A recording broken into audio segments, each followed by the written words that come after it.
का बदला लेंगे, एक एक खून का बदला लेंगे, कतरे कतरे का बदला लेंगे।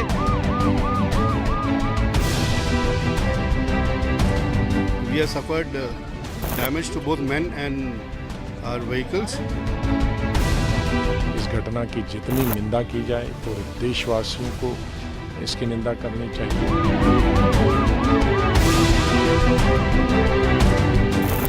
घटना का हिसाब चुकता होगा। इसका बहुत ही स्पेसिफिक और बहुत मजबूत जवाब देंगे और ऐसा देंगे ताकि आगे के लिए फोर्सेस बेटर करें इस तरह का काम करने के।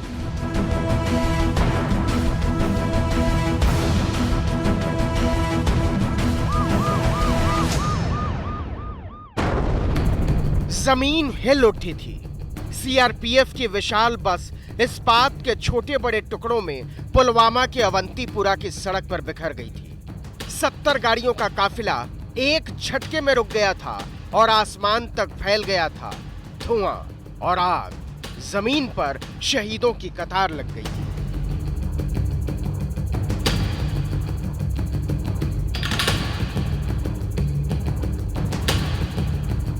सीआरपीएफ की 54वीं बटालियन 70 गाड़ियों में जम्मू से श्रीनगर के लिए कूच पर थी। लगभग 2500 जवान इन गाड़ियों में सवार थे। जैश का आतंकी आदिल लेथपुरा के पास एक गाड़ी में आईईडी भरकर अपने साथियों के साथ घात लगाए बैठा था और जैसे ही सीआरपीएफ का काफिला वहां से गुजरने लगा, उसने आईईडी से भरी कार में विस्फोट कर दिया। पलक झपकने से पहले आसमान में बस और कार के टुकड़े हवा में थे। It's a terror incident and we are looking into to the possibility of what led to this blast. There was a ROP, there was a vehicle convoy which was coming, and it was there is an explosion. And what is the nature of explosion? How it has happened? What led to this explosion? These are all subject of investigation.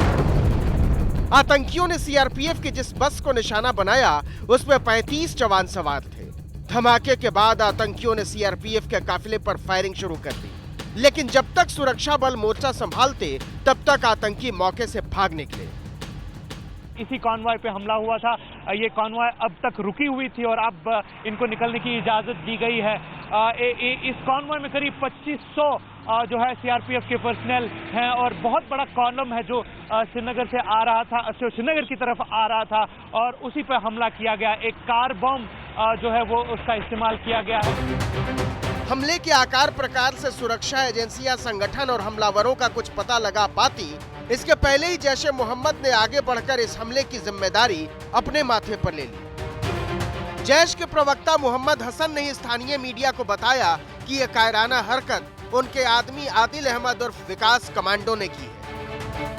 घटना के बाद गृह मंत्री राजनाथ सिंह ने शुक्रवार को पटना की rally रद्द कर दी। अब वो श्रीनगर जाएंगे। वहीं प्रधानमंत्री ने सवेरे सवेरे कैबिनेट कमेटी ऑन सिक्योरिटी की बैठक बुला ली। उन्होंने कहा यह बलिदान बेकार नहीं जाएगा। पुलवामा में सीआरपीएफ के जवानों पर हुआ हमला बेहद घृणित है। मैं इस कायराना हमले की कठोर निंदा करता हूँ। हमले में शहीद हुए जवानों का बलिदान व्यर्थ नहीं जाएगा। पूरा देश शहीदों के परिवार के साथ कंधे से कंधा मिलाकर खड़ा है। प्रार्थना करता हूँ घायल जल्द ठीक हो। आज कश्मीर में हमारे सीआरपीएफ के बहादुर जवानों पर जो आतंकवादी हमला हुआ है वो पाकिस्तान स्थित और उनके द्वारा संरक्षित आतंकवादी संगठन जैश ए मोहम्मद ने किया है, जिसकी मैं और सारा देश भर्त्सना करता है। इस आतंकी हमले का समुचित जवाब देने के लिए सारा देश एकजुट है। हम अपनी जिम्मेदारियों को अच्छी तरह समझते हैं और देश की जनता को यह भरोसा देते हैं कि इस पर जो भी कार्रवाई करना आवश्यक है उसे करने में हम कोई कसर नहीं छोड़ेंगे। जिस आदिल अहमद उर्फ वकास कमांडो ने भारत की संप्रभुता को झकझोर देने वाले इस हमले को अंजाम दिया है, वो पुलवामा के गुंडी बाग से जैश का ऑपरेशन चलाता था। पुलवामा के काकापोरा का रहने वाला आदिल पिछले ही साल जैश में शामिल हुआ था। तभी से वो सेना के निशाने पर था, लेकिन मई 2018 में सेना के एनकाउंटर में वो बच निकला था। शुजा उल हक, अवंतीपुरा।